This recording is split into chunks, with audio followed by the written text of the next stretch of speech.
Bienvenidos al podcast Panel Sin Fronteras. Les habla Aida Hernández desde Barranquilla, Colombia. Desde esta esquina hermosa del continente americano donde el río Magdalena desemboca en el Mar Caribe, llegamos justo a este momento de su día para conversar con personajes y temas de nuestra localidad, entendiendo lo importante que es integrar a nuestra vida la visión local y global. Hoy nuestra conversación es con un hombre que no conoce fronteras en el periodismo, en prensa, en radio, televisión. Es editor caribe del periódico El Tiempo, editor de ADN Barranquilla, director de Esquina Neutral en radio y presentador de Detrás del Ring en televisión. Es presidente de Accord Atlántico y vicepresidente de Accord Colombia. Es Estewil Quesada Fernández. Ha sido un influencer en el periodismo deportivo cuando no existían redes sociales. Y además tiene fama de tener una excelente memoria RAM y un disco duro de gran capacidad. Bienvenido, Estewil. Gracias, Aida. Muchas gracias por tus palabras. Muy contento de estar aquí compartiendo contigo y con toda la audiencia. Bueno, para la audiencia de Panel Sin Fronteras, Estewil. ¿Quién es Estewil Sí, sin Quesada? frontera, ya veo, ya veo. ¿Quién es Estewil Quesada Fernández? ¿Cómo se describe? Bu- Bueno, yo soy barranquillero, eh, criado en el barrio San Felipe de Barranquilla, donde aún vivo todavía y donde he vivido prácticamente casi toda mi vida. eh, del segundo de 7 hijos de Carlos y Elfa, que nos criaron eh, con mucho amor en nuestra residencia y con mucha hermandad. Entre los 7 yo soy el segundo y el primer varón. eh, entonces me tocaba ser en parte como cabeza en ausencias de mi padre y eso nos sirvió para estar unidos los hermanos a lo largo de todos estos años. Mi padre murió hace 4 años, en el 2018. Mi madre aún vive, gracias a Dios, y también todos los hermanos. Estoy casado con Rosina Calderín, tengo 3 hijos: Ronnie, Estebul, Carlos y María José, y ya los 3 profesionales. Y bueno, estamos en la brega. Puedo decir que soy un comunicador social de la Universidad Autónoma del Caribe, última facultad o último año de la sesión nocturna de la facultad, allá en 1984, que años atrás había estudiado la primaria en La Salle y que había salido bachiller del Colegio Barranquilla, tras estar 3 años, perdón, había salido bachiller del Colegio José Eusebio Caro, jornada vespertina, tras estar 3 años en el Colegio Barranquilla y un año de transición, podemos decir, en el Liceo Gerardo Valencia Cano, que quedaba allí en Murillo con la 33, a pocos metros del José Eusebio Caro. Ese, pues, podemos decirlo, eh, eh, a rasgos que soy yo. Ya algún otro detalle que desea preguntar, con mucho gusto, Aida. Esta pregunta siempre muestra quién es el invitado. Y con todos los datos y la forma como se presentó Stewart, ya van a saber por qué estoy diciendo eso. Pero en la presentación hablaba de la memoria. Algo contrario a tener memoria de pez es tener una memoria de elefante. Y se dice que quien tiene una memoria de elefante tiene una capacidad memorística memorable. Para ser más claros, se tiene la capacidad de no olvidar nada. ¿Es cierto eso que dicen de usted, Stewart, que su memoria es de elefante? Eso es lo que dicen. No, yo tengo buena memoria. Yo creo que tengo buena, Aida, yo creo que tengo buena memoria. eh, y yo la ejercito mucho y la ejercito con una asociación, básicamente. No es que me sepa una fecha porque me sepa una fecha, un hecho o unas palabras, sino por asociación. Todo es por asociación: lugares, fechas, casos, cosas, por asociación. Yo lo recuerdo prácticamente todo o gran parte desde que cumplí los 5 años. Yo recuerdo el día de la fiesta de cumpleaños de los 5 años que me hicieron en la casa. Sin embargo, hay algunas imágenes que yo recuerdo de unos hechos que estoy por comprobar cuándo fueron las fechas, que mi padre me dijo a mí antes de morir que yo no podía recordar eso porque eso yo estaba muy pequeño y tenía menos de 5 años. Y yo le decía que yo sí me acordaba. Y en efecto me acuerdo de dos matrimonios eh, en los cuales fui pajecito. Y en estos días precisamente estoy con las novias, ¿no? Las que se casaron, precisamente tratando de buscar fechas para saber qué fecha era y qué edad tenía, porque mi padre me decía que yo estaba muy pequeño cuando eso, que no me podía acordar, y yo las recuerdo las dos perfectamente. Entonces, sí, hay buena memoria, y es por eso porque la ejercitamos, creo yo. Oiga, pero sabe que eso no es común. Traigo a colación algo que viví con mi hija. Ella tiene muy buena memoria y digamos que desde pequeña tuvo ese entrenamiento de la asociación y así fue como aprendió a leer y a escribir.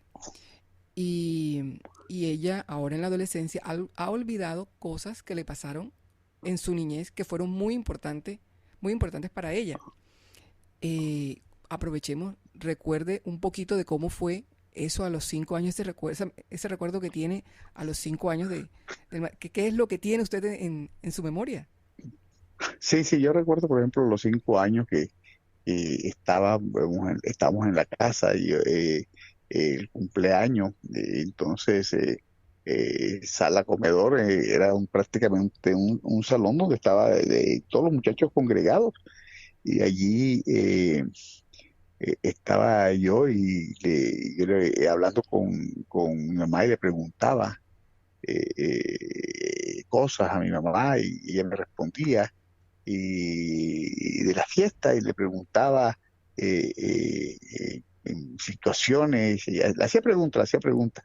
Yo recuerdo que mi mamá estaba fumando un cigarrillo piel roja y aparte se estaba tomando una cerveza que decían que era para las mujeres, una cerveza negra, Mire, llamaban que cerveza negra, que después no se veía más, era una cerveza eh, negra que creo que era Serpunión. Y recuerdo incluso que se dio gaseosa y yo, como era el cumplimentado, pedí todas las checas, que todas las checas me las tenían que dar a mí.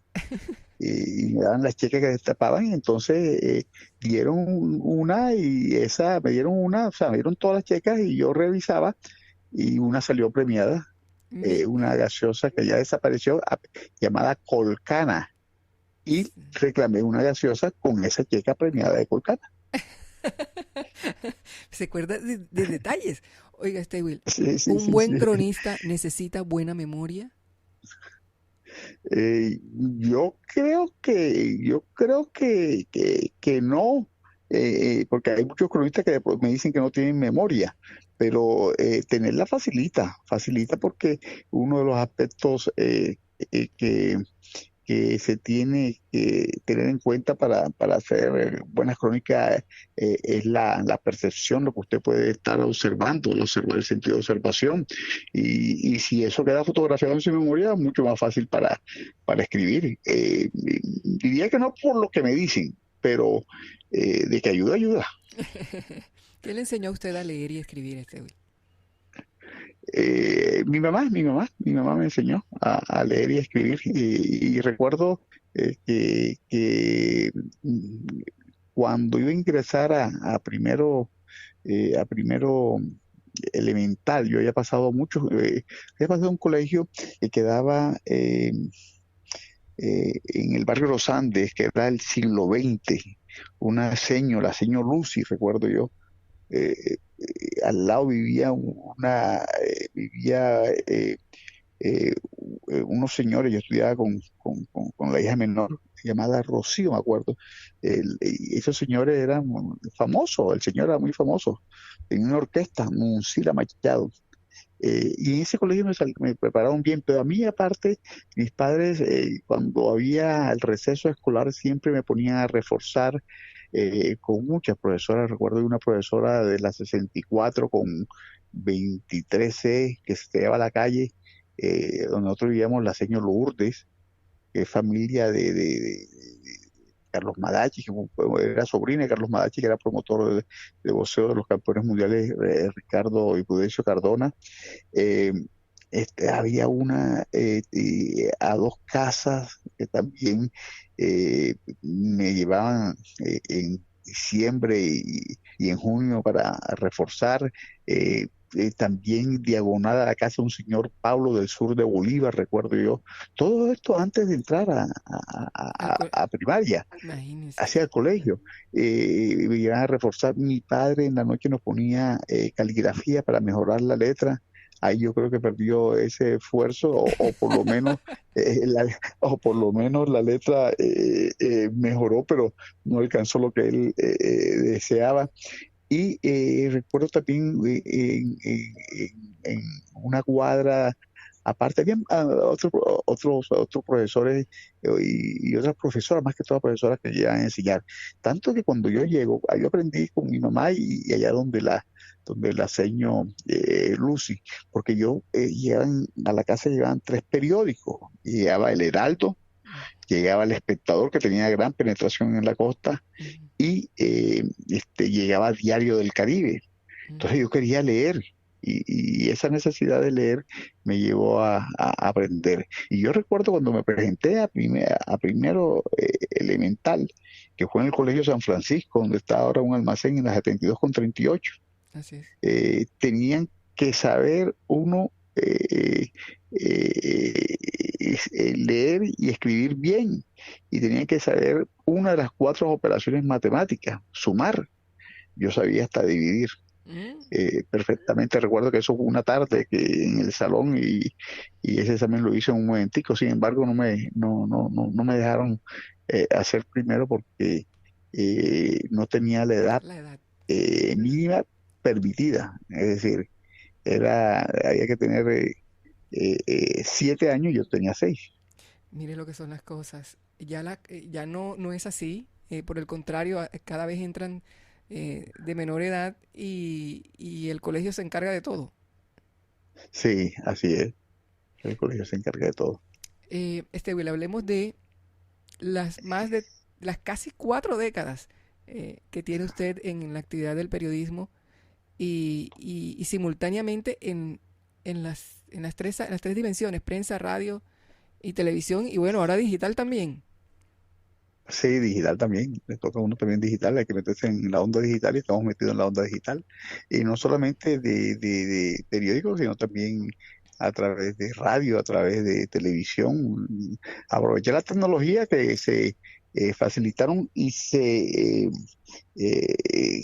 desarrollaron más con la llegada de la pandemia. Es- Entonces, tocó hacer todo eso, y son 42, ya pasamos las 4 décadas, pues son 42 años que llevamos en todo esto. Will, hay pupilos. A usted cuando se refieren a usted, ya le dicen maestro. Y es que con toda razón, hay pupilos suyos siguiéndole los pasos. No, yo no sé, pero sí hay bastantes periodistas, yo no sé, pero sí hay bastantes periodistas jóvenes y otros no tan jóvenes que han seguido los pasos, y eso nos agrada. Este, que estén ellos realizando sus labores en pro de la comunidad, que es la razón de ser de nosotros los periodistas, de brindarnos a la comunidad con una información veraz, tratar de ofrecer la mejor información para que esa audiencia quede satisfecha, entretenida, y quede llena con toda la información que se le entrega, cualquiera que sea el tipo del tipo o género de periodismo que uno practique. Bueno, yo creo que sí.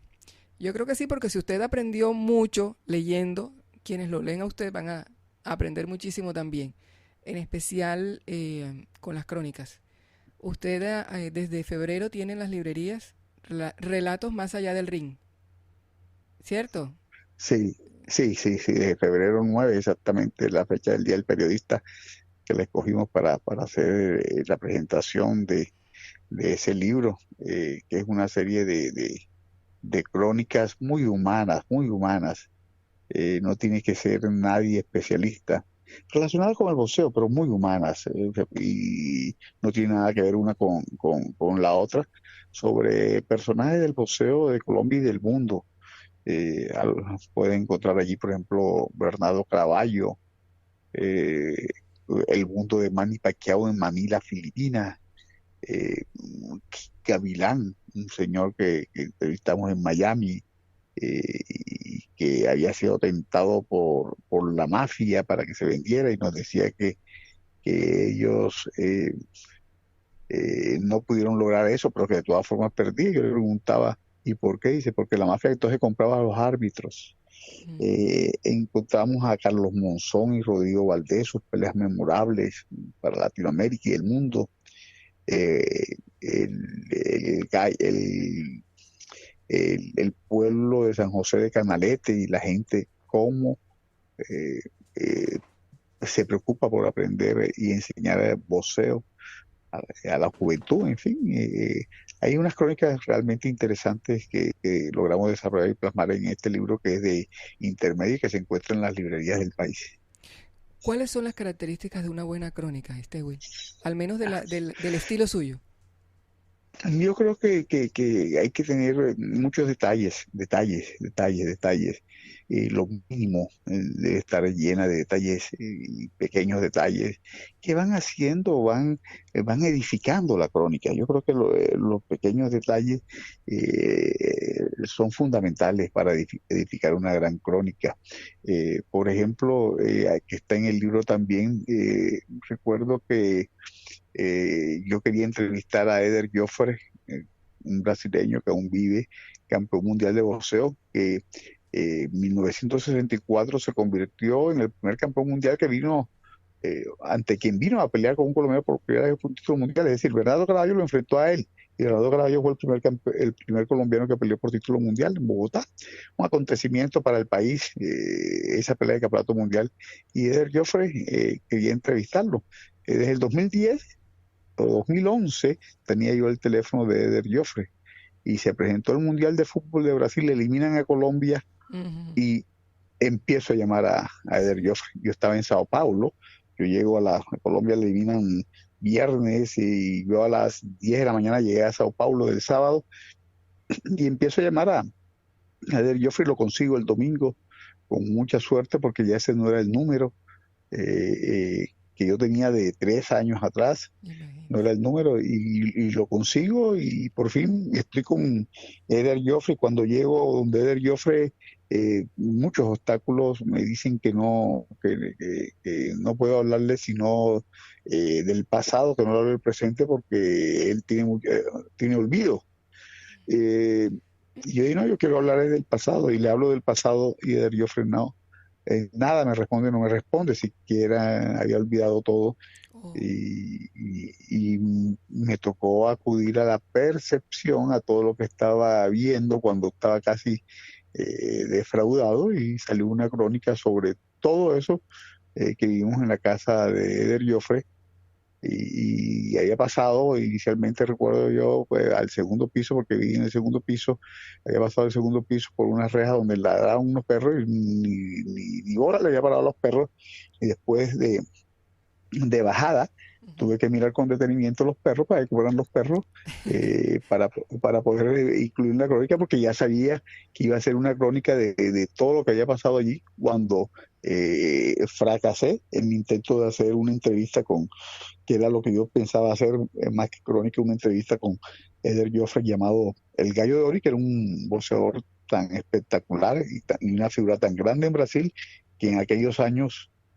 era considerado del mismo talante o quizás más que el propio Pelé. Y Mm. ya Pelé tenía 2 campeonatos mundiales profesionales de fútbol, en Suecia 58 y Chile 62. Bueno, resumiendo, diría que detalles, percepción y recursividad, definitivamente. Sí, le toca a uno, le toca acudir a eso cuando no hay, pero no, pero yo creo que los detalles son importantes. Por ejemplo, yo una vez hice una crónica de, de Julio Terán, un chico de Cartagena que lo suben a Grandes Ligas, que yo lo había entrevistado a él antes, cuando lo habían firmado, y Julio Terán, eh, llamaba al papá para avisarle que lo habían subido a Grandes Ligas y el papá no respondía. Y mandó a la novia que vivía cerca, sin decirle a la novia que había pasado, que fuera a la casa de los papás y le pasara al teléfono y nada. Y resulta que el papá tenía el teléfono bajito porque estaba en un pueblo, en un sepelio de un familiar. Le preguntaba de qué lado estaba él, viendo, porque estaba viendo el cuerpo del familiar que había fallecido. Y entonces yo en la crónica digo de qué lado lo estaba viendo y concatenó lo que me dice el papá con lo que me dice Julio Trán y todos esos detalles, lo logro plasmar en la crónica. Definitivamente, la riqueza en los detalles. Vea, Sí, sí, esa leyendo es. sobre usted, a usted lo califican como testigo único de la gloria, alegría y tristezas del deporte en Colombia y América Latina. Mencione al menos un hecho de gloria, uno de alegría y otro de tristeza, para corroborar De esa frase que dicen de usted. gloria, gloria, tristeza y la otra es. Alegría. Y alegría. Bueno, gloria, por ejemplo, de Colombia y Latinoamérica, el batazo de Carretería, por ejemplo, que se convierte en héroe en la Serie Mundial del 97, a quien también pude acompañar después en la Serie Mundial del 2004. Esa es la gloria de Latinoamérica, porque Rentería no era Colombia, era Latinoamérica, que estaba allí en el Pro Player de Miami, la madrugada del ya 27 de, de, de octubre del año 1997. Éramos dos periodistas que recorrimos los siete y vimos los siete partidos de Serie Mundial, dos periodistas colombianos, que era Edgar Perea y yo. Muchos otros no viajaron a Cleveland a ver a Rentería jugar con nieve y con pasamontaña. A nosotros nos tocó ese honor y estuvimos allí cerca con Edgar Rentería. Repito, no era Colombia, era Latinoamérica, pero nos ha tocado también con latinoamericanos ver otras jornadas, como Julio César Chávez, por ejemplo, el gran campeón mexicano de boxeo en Las Vegas, en el César Pala, en el Las Vegas Hilton, y de Las Vegas o en el César Pala ver programaciones de campeonato mundial con figuras grandes como Sugar Ray Leonard y tener la oportunidad de ver a Lee y estar con Mike Tyson, en fin, con todos los grandes. Eso podemos hablar de la De gloria, ¿no? gloria. Sí, sí. Tristeza, las derrotas de nuestros campeones del mundo, eh, de boxeo, en las derrotas, porque hemos estado en muchas más victorias, pero también nos ha tocado ver las tristezas de ellos en las derrotas y lo que es más triste es ver, por ejemplo, la muerte de un boxeador como Jimmy García, de otro como Robinson Pitalúa, eh, cuando se nos han ido nuestros campeones, Rodrigo El Rocky Valdés, que compartimos mucho con él, ya retirado, pero compartimos mucho con él, y ver cómo se nos van la vida de cada uno de estos grandes héroes de nuestro deporte. Y alegría, por ejemplo, para meter otro deporte diferente, eh, ver eh, Colombia con sus medallas olímpicas en Río, Mariana Pajón, Sí. Yubergen Martínez, Ingrid Valencia, todas estas, Figueroa, Oscar Figueroa, que se convierte en el primer hombre en ganar medalla de oro y era compañero de apartamento de nosotros allí en la Villa Olímpica de Río, o el mismo Brasil, ver y seguir la selección Colombia de fútbol. En el Maracaná, por ejemplo, en los dos golazos esos de James Rodríguez frente a Uruguay, que realmente dejaron el nombre de Colombia en lo alto. Bueno, usted ya no lo voy a circunscribir en el boxeo porque le iba a preguntar exactamente por mujeres en el boxeo, sino en todos los deportes porque con usted se puede. La evolución de la participación de la mujer en el deporte, Abuelo, ¿usted cómo la ha visto? No solo en Colombia, sino en Latinoamérica. muy grande, y en Colombia creo que donde mejor se ha dado, porque nosotros estamos aquí muy atrasados en relación con el deporte femenino. Y desde hace rato vengo pregonando precisamente que son las mujeres las que sacan la cara por Colombia en los deportes. Si uno mira Juegos Olímpicos, la gran mayoría de medallas que ha ganado Colombia en este siglo han sido de mujeres. O sea, los hombres es minoría frente a las mujeres. Las mujeres están por encima de los hombres en el deporte colombiano ahora mismo en la élite mundial. En los Juegos Olímpicos está Mariana Pajón, por ejemplo, en Río de Janeiro, estaba en Río de Janeiro, Colombia ganó con Mariana Pajón, ganó con Katherine Ibargüen, Ujú. ganó con esta chica, la chica de judo, eh, ganó con, se metió cuatro o cinco medallas Colombia y las mujeres arriba en todo los sentidos. Y en el historial olímpico Colombia, repito, después de Ximena Restrepo, que ganó en el 92 en Barcelona, se dio el salto hasta el 2000 cuando gana la actual ministra del deporte, Marisabel Urrutia, Marisabel, sí. pero sí, Marisabel, pero Colombia a pasos agigantados. Y no que hablar, y qué hablar del deporte latinoamericano que muestra muchas figuras de exportación. El domingo vimos la final de los Juegos del torneo panamericano de voleibol y todas esas chicas de Colombia que que mucha gente no sabe, juegan en ligas del exterior. Amanda Coneo de Bolívar. Bolívar es la base de la selección. Amanda Coneo juega en Francia, unas bayunas que juegan en Italia, otras que juegan en Brasil. O sea, se mueven por todos lados. Y uno veía en los Juegos Olímpicos todas esas mujeres grandes de Colombia y de Latinoamérica, pero grandes, de verdad, que uno le preguntaba que si era basquetbolista y no, jugaban, jugaban eran atletas, jugaban voleibol, un partido, balonmano, rugby, y estaban allí compitiendo por Latinoamérica y por cada uno de esos países, demostrando la jerarquía de tú a tú con los países del mundo. Yo creo que la presencia de las mujeres es abismal en el deporte, especialmente en Colombia, y los resultados son tan buenos que están por encima de los hombres en la actualidad. Bueno, está en hora de escribir crónicas sobre mujeres en el deporte, Will. Sí, no, hemos escrito de Dayana Cordero, de boxeadora, de Enis Pacheco, hemos estado allí con ellas, con, con la muchacha actual, Ingrid Valencia, y realmente la presencia femenina es vital, muy vital en el deporte colombiano en la actualidad. Will, en la historia de la crónica en Colombia y el Caribe colombiano, ¿qué colegas destacaría usted? Eh, ¿En qué tiempo? Quiero decir, ¿de ahora o de antes? Bueno, del el tiempo que usted decida, está bien.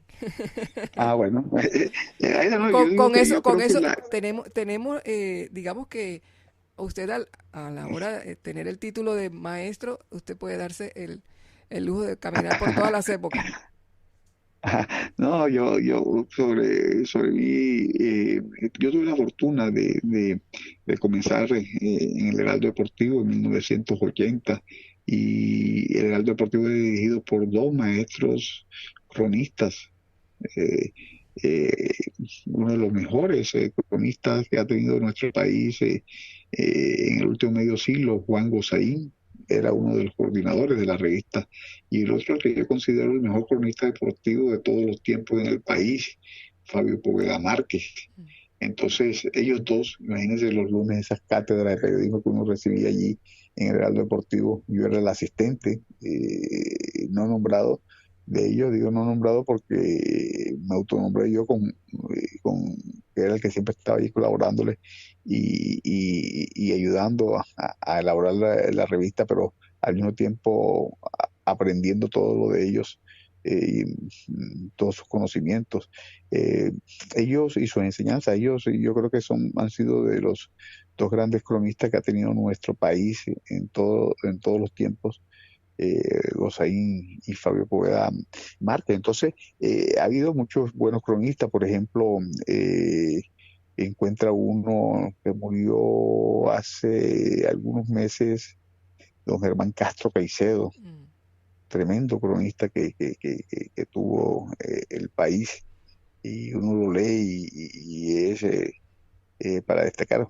Colombia ha tenido muchos muy buenos cronistas, y creo que en los últimos tiempos podemos nombrarlos a ellos.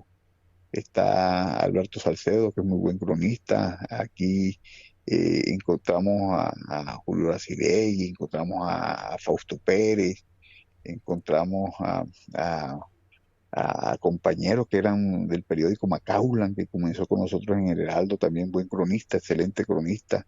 Hay bastantes cronistas, y sobre todo acá en la región Caribe. Ahora que me acaba de mencionar a Macaulay, yo leí el lead de la nota suya en El Tiempo cuando falleció, y usted ahí retrataba ese momento en que él ingresa a la planta del periódico.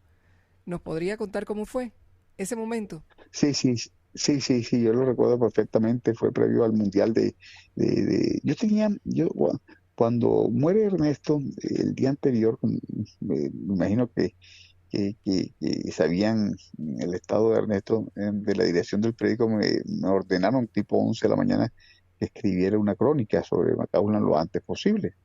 Yo me fui para la casa a recopilar información, y tenía bastante información, ¿verdad? Y llamé a una persona que me sirvió de complemento de los testimonios de la entrevista de él, para la crónica, y fue lo único que utilicé de toda la recopilación que había hecho para la crónica de Macaulay. ¿Por qué? Porque al día siguiente murió y yo salía para Neiva a un congreso de periodismo. Entonces me tocó escribir en el avión, y con tantos papeles y con tantos apuntes no iba a poder absorber todo eso, ni tenía cabeza para escribir de manera ordenada y con calma lo que quería escribir. Entonces recurría al primer momento, a la memoria, al primer momento de Ernesto en el periódico allá, en las 53 veces entre 46 y 50, cuando él llega y es presentado por el doctor Juan B. Fernández Renowisky, que era el director del periódico. Nos lo presenta a nosotros, y Ernesto llega allí y empieza a compartir con nosotros. Al día siguiente se fue a Cali, al Mundial de baloncesto, que comenzaba 2 días más tarde, eh, eh, baloncesto masculino. Y bueno, nos tocó compartir allí con Ernesto, porque nos unió siempre una gran amistad. Quien veía casi todas las noches cuando salía, en los últimos años que salía del periódico, lo veía en una heladería comiendo, una heladería especializada en helados italiano, comiendo helados. Lo veía. Entonces, eso fue lo que traté de retratar allí. Ernesto en la sala de redacción, soportándose a Manuel Pérez y todas las maldades que le hacíamos nosotros, porque era un poquito despistado en llevarse, por ejemplo, las noticias que redactaban en las cuartillas, se las llevaba en el bolsillo y se iba para la casa, y después a las 9:10 de la noche, Ricardo Rocha, que era el jefe de redacción, buscando la noticia, y ya sabíamos que Ernesto se la había llevado a su casa. Entonces, eso fue lo que hicimos, retratar, porque había mucha información, y lo que hicimos fue tener eso que era excepcional del primer día de Macaulay en el periódico. Y fíjese lo que son las cosas, que gracias a esa nota hicieron una publicación, la Fundación Ernesto Macaulay, eh, una publicación en homenaje a los 40 años de él haber ingresado al periódico, en agosto ahora, este año. Ah, ya me la va a pasar, porque no la vi. Bueno, No la vi. Me la pasa, por favor. fíjese lo importante de, en ese momento de pronto no fue, no pudo llevarse usted todo el andamiaje de papeles para poder hacer la crónica, y acudió a su memoria. Y justo por esa memoria retrató el ingreso de él al periódico y poder recordar los 40 años de ejercicio Sí, periodístico de Ernesto Macauslan en el Heraldo. Usted también ha tenido contacto, ha tenido contacto con personajes que son memorables para la ciudad, para Colombia, sí, y para el periodismo. Uno de ellos, Chelo de Castro, que este año pues tocó despedir, pero que duró bastante con nosotros.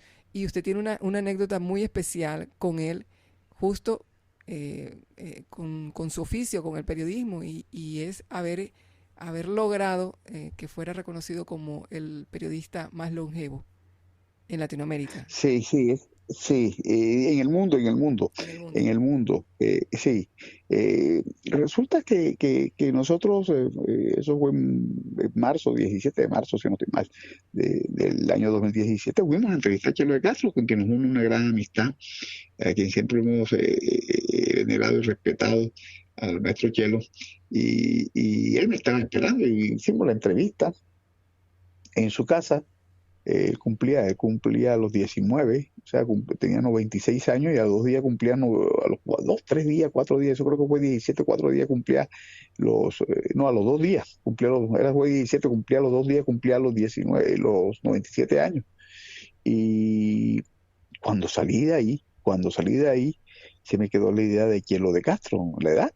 Ujú. Bueno, eso fue marzo, en julio vamos al Juego de Estrellas de béisbol en Miami, de regreso a Miami tenía que ir a Cali, no llegaba a Barranquilla, sino que iba a Cali a un congreso de periodistas deportivos de la IPS, que es el ente deportivo mundial, en el cual yo soy del comité fiscal de prensa deportiva para América.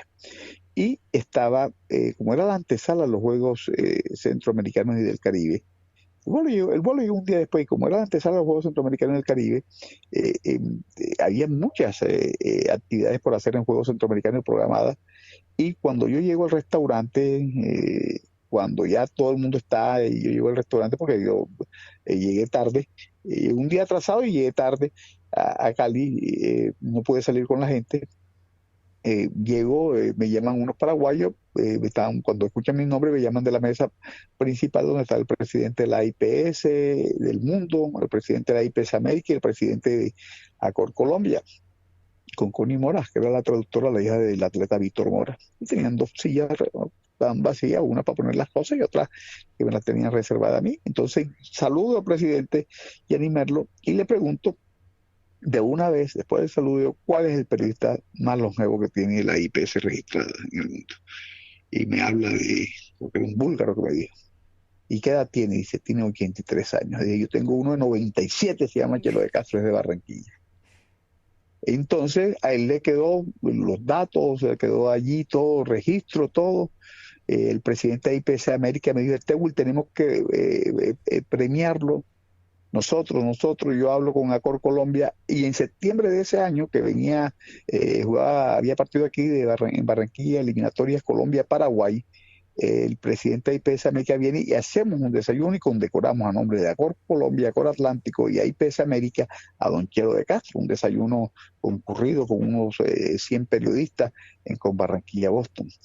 El año pasado, o en el 2020, a finales, se abre el concurso de prensa deportiva mundial, y con Fausto Pérez hacemos el trabajo de Chelo de Castro.